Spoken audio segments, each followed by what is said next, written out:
तो संयुक्त किसान मोर्चा के आह्वान पर किसान आंदोलन के समर्थन और विश्व व्यापार संगठन के विरोध में हजारों की संख्या में किसान अपने ट्रैक्टरों के साथ हाईवे पर उतर गए हैं और ट्रैक्टर श्रृंखला बनाकर मार्च करते हुए प्रदर्शन भी कर रहे हैं। गौतम बुद्ध नगर में किसान संगठन का ट्रैक्टर मार्च शुरू हो गया है। भारतीय किसान यूनियन टिकैत गुट ने रबुपुरा के मेहंदीपुर से फलेदा कट तक यमुना एक्सप्रेसवे के नीचे ट्रैक्टर मार्च निकाला है। साथ ही लोहारली टोल प्लाजा और महामाया फ्लाईओवर पर भी ट्रैक्टर मार्च निकाला जा रहा है।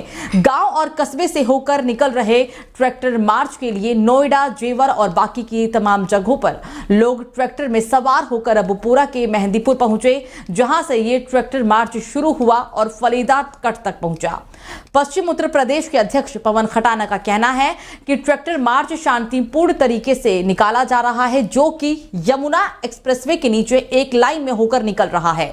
भारतीय किसान यूनियन के मुखिया राकेश टिकैत के निर्देशानुसार इस प्रदर्शन से आम आदमी को आने जाने में कठिनाइयों का कोई भी सामना नहीं करना पड़े, इसके लिए हाईवे की एक लेन सुचारू रूप से चलती रहे, इसका भी पूरा ख्याल रखा जा रहा है। हाईवे पर किसी तरह की आवाजाही को बाधित नहीं होने दिया जा रहा है। इस ट्रैक्टर मार्च के बाद ट्रैक्टर श्रृंखला बनाकर प्रदर्शन भी किया जाएगा और किसान संगठन के प्रतिनिधि संबंधित अधिकारियों को ज्ञापन सौंपेंगे। साथ ही जिला प्रशासन के अधिकारियों का यह भी मानना है कि अति उत्साह के चलते किसान एक तरह के हाईवे को बाधित भी कर सकते हैं। पुलिस प्रशासन इसको लेकर भी पूरी तरीके से अलर्ट मोड पर दिख रही है। और इसी खबर पर ज्यादा जानकारी के लिए हमारे साथ ग्राउंड जीरो से हमारे संवाददाता ग्रेटर नोएडा से भूपेश जुड़ गए हैं। भूपेश, ट्रैक्टर मार्च को लेकर फिलहाल ताजा क्या अपडेट है, क्योंकि प्रशासन के स्तर से भी तैयारियां की गई है और एक तरफ किसानों का भी कहना है कि लोगों का पूरा ख्याल रखा जाएगा, ट्रैफिक सुचारू रूप से चले, इसको लेकर उनकी भी तैयारी है। सुरभि, देखिए, बिल्कुल पहले से ही संयुक्त किसान मोर्चा की तरफ से आह्वान किया गया था कि एक ट्रैक्टर मार्च निकाला जाएगा, जिसको लेकर ग्रेटर नोएडा में भी भारतीय किसान यूनियन जो टिकैत गुट है उसकी तरफ से यह ट्रैक्टर मार्च निकाला गया। यह ट्रैक्टर मार्च पहले जहां पूरे गौतम बुद्ध नगर में निकलना था, लेकिन बच्चों के 10वीं और 12वीं के एग्जाम चल रहे हैं। इस दौरान पुलिस और अधिकारियों ने किसानों से कहा कि आप लोग किसी भी आम आदमी को दिक्कत ना हो और बच्चों को, खासकर जिनके एग्जाम चल रहे हैं, उनको कोई परेशानी ना हो, इसको लेकर के ट्रैक्टर मार्च निकाला जाना चाहिए। उसी को लेकर के जो पश्चिम उत्तर प्रदेश भारतीय किसान यूनियन के अध्यक्ष हैं पवन खटाना, उन्होंने कहा कि हमारा ट्रैक्टर मार्च अब मेहंदीपुर से निकलेगा और वह फलेदा कट तक जाएगा और यह यमुना एक्सप्रेसवे पर भी ऊपर नहीं जाएगा। यमुना एक्सप्रेसवे के से नीचे बराबर से होते हुए ये सीधा फलेदा तट पर पहुंचेगा और जहां पर एक महापंचायत की जाएगी। इस पंचायत में ही यमुना प्राधिकरण या प्रशासनिक जितने भी अधिकारी हैं वो मौके पर पहुंचेंगे, जिनको ज्ञापन किसानों के द्वारा दिया जाएगा। यानी कि पहले से ही पुलिस अलर्ट थी, पुलिस ने और प्रशासन ने किसानों से बातचीत की थी। उसको देखते हुए ये जो पूरा ट्रैक्टर मार्च था वो शहर में नहीं आया, ये ग्रामीण क्षेत्र में निकाला गया, जिससे लोगों को खासी परेशानी नहीं होनी पड़ी। लेकिन अगर हम पुलिस की बात करें तो पुलिस ने पहले ही यानी रात को ट्रैफिक एडवाइजरी जारी कर दी थी। उनका कहना था कि किसानों के ट्रैक्टर मार्च को लेकर जगह जगह पर पुलिस को अलर्ट किया गया है। साथ ही अगर जरूरत पड़ी तो कई रूट को डाइवर्ट करने के भी निर्देश दिए गए थे।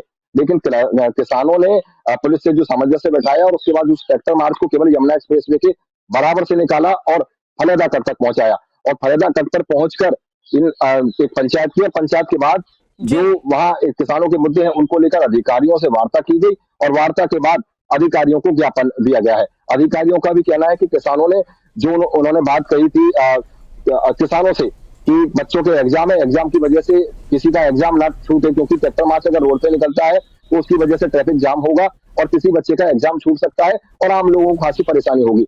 इसको लेकर किसानों ने ये फैसला किया था कि ये ट्रैक्टर मार्च हम ग्रामीण क्षेत्र में ही निकालेंगे। जी सुरभि। बिल्कुल भूपेश, गौतम बुद्ध नगर से जो दिल्ली की तमाम सीमा लगती हैं उन सभी बॉर्डरों पर काफी सुरक्षा के इंतजाम हैं, लेकिन कई दौर की बातचीत हो चुकी है, बातचीत पे कोई समाधान नहीं निकल रहा। तो ये आने वाले कितने समय तक है इसी तरीके से लोगों को परेशानियां होगी या फिर ये आंदोलन कब खत्म होगा, कैसे खत्म होगा, क्योंकि समाधान तो कोई निकल नहीं रहा। देखिए, अगर मैं बात करूं तीनों प्राधिकरण की, चाहे ग्रेटर नोएडा प्राधिकरण हो, यमुना प्राधिकरण हो या नोएडा प्राधिकरण हो, तीनों प्राधिकरण के खिलाफ किसान यहाँ अपने मुद्दों को लेकर पहले से ही प्रदर्शन कर रहे थे और धरना चल रहा था।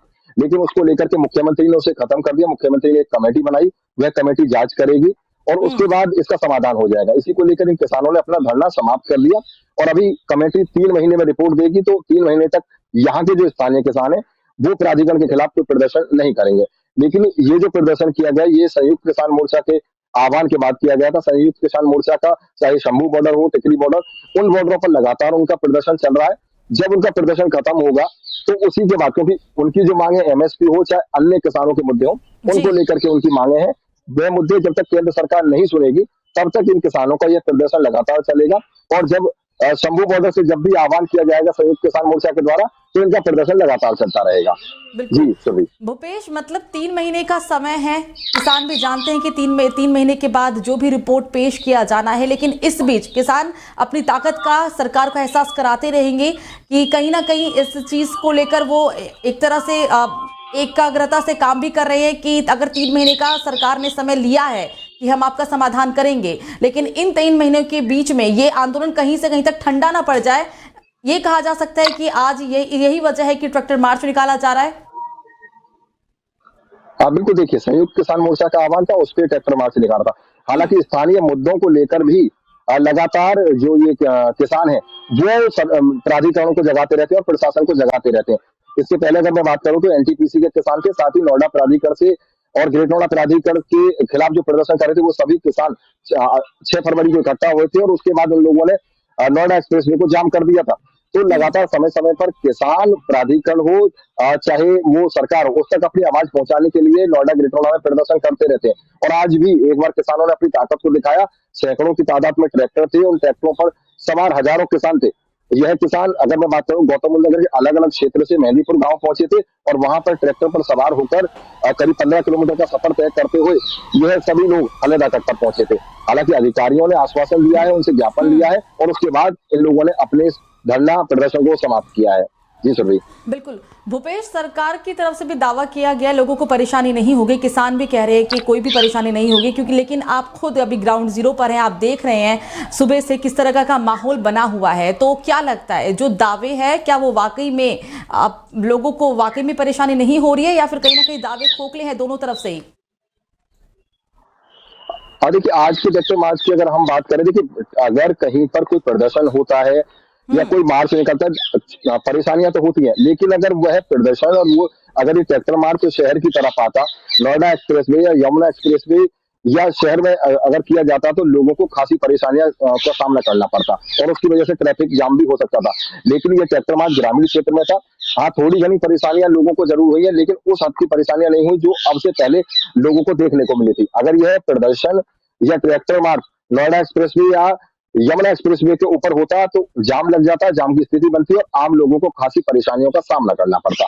लेकिन आज जो इनके द्वारा ट्रैक्टर मार्च किया गया है, पहले से ही सुलझित था, पहले से ही सामंजस्य जो प्रशासन है या चाहे पुलिस है उनके बीच बैठा था, किसानों ने बातचीत की थी, उसकी वजह से उस तरह की परेशानी नहीं हुई, क्योंकि जो यहाँ से ट्रैक्टर मार्च से निकला है पहले से उस रूट को डाइवर्ट किया गया था और तो इस तरह की परेशानी आज देखने को नहीं मिली है। ठीक है, ये तो ग्रामीण इलाकों का आपने बताया कि ग्रामीण इलाके में क्योंकि ये ट्रैक्टर मार्च था तो इतनी परेशानी नहीं थी। जो दिल्ली से सटे हुए बॉर्डर है वहां पर भी चेकिंग हो रही है पुलिस के द्वारा, बैरिकेडिंग लगाया गया है, वहां का क्या हाल है? देखिए बिल्कुल, ये पहले से क्योंकि ट्रैक्टर मार्च का आह्वान हुआ था तो उसको लेकर के तैयारियां पहले से पुलिस ने सुनिश्चित कर ली थी। चाहे वो नोएडा दिल्ली का बॉर्डर हो, चिल्ला बॉर्डर की अगर मैं बात करूं, इसके अलावा बुलंदशहर वाला बॉर्डर हो या गाजियाबाद वाला बॉर्डर हो, हर जगह पर पुलिस की तरफ से पुख्ता तैयारियां थी। पुलिस ने हर जगह पे देखिए पुलिस तैनात थी और उसके अलावा बैरिकेडिंग की हुई थी, यानी कि किसी भी तरह की स्थिति से निपटने के लिए पुलिस पहले से तैयार थी। अगर कहीं से भी किसान आते तो उन्हें रोकने के लिए पर्याप्त पुलिस बल था और किसानों को समझाने के लिए पहले से ही पुलिस कई दिनों से लगातार मीटिंग भी कर रही थी और किसान संगठनों के जो नेता है उनके साथ वार्ता की गई थी। अगर शहर की तरफ किसान आते तो वहां पे खासी परेशानियों का सामना इन लोगों को करना पड़ता। बिल्कुल। ठीक है भूपेश, हमसे बातचीत करने के लिए, तमाम जानकारी साझा करने के लिए आपका शुक्रिया।